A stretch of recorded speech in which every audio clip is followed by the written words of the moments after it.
তোমাদের ভিতরে যদি আমি যে যারা পলিটিক্যাল এজেন্ডা আছে, যারা বিভিন্ন জায়গায় নাশকতা করতেছে, সরকারি সম্পদ কালকে আমরা দেখছি যে খুলনায় একটা ঘটনা হচ্ছে, তোমরা সবাই দেখছি। এই ঘটনা যে তোমাদের ভিতরে নাই এই বিষয়ে স্টুডেন্ট স্যার, আমাদের সবাই স্যার স্টুডেন্ট এখানে। এইখানে যে আছে সবাইকে চিনো? জি স্যার, সবাইকেই চিনি। জি স্যার, স্যার সবাইকেই স্যার চিনি।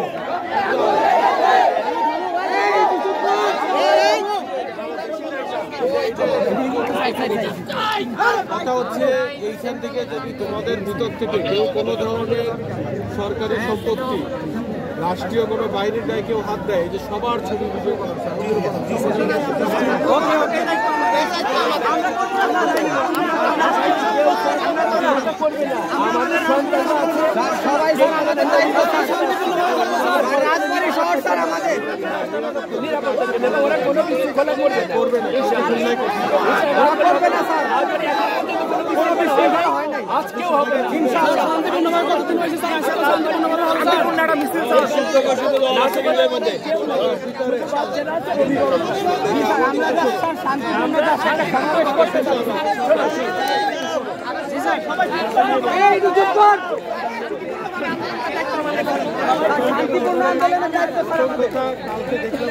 সামনে তারা অন্য মুখ।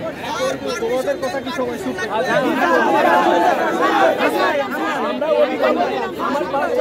অভিভাবক হিসেবে আসছে।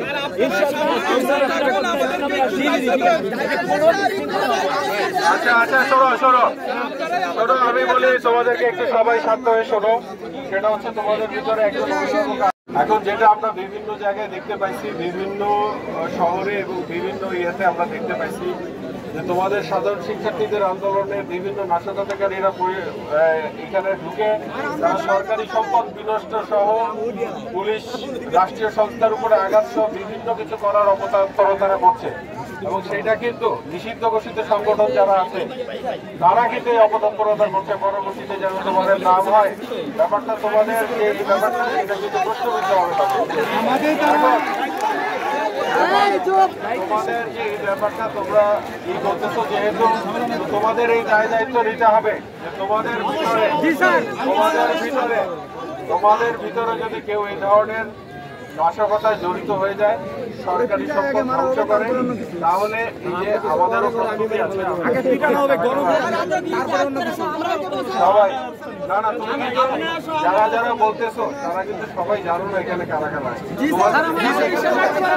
আমি বলি আমাদের কাছে সেই তথ্য আছে, কিন্তু তোমরা যারা এই যে এখন সামনে আসছো, বিশেষ করে ওই যে অভিভাবক যে আছেন তাদেরকে এই দায় দায়িত্ব দিতে হবে যে রাষ্ট্রীয় সম্পদের কোনো ক্ষতি বা অন্য কিছু যদি 100% কড়াই গন্ডায়, এবং তোমরা জানো আইনগত ব্যবস্থা আমাদের এমন কিছু বিশৃঙ্খলা হবে, আমরা সবাই শান্তিপূর্ণ ভাবে করবো, ঠিক আছে? আমরা আছি তোমাদের অভিভাবক।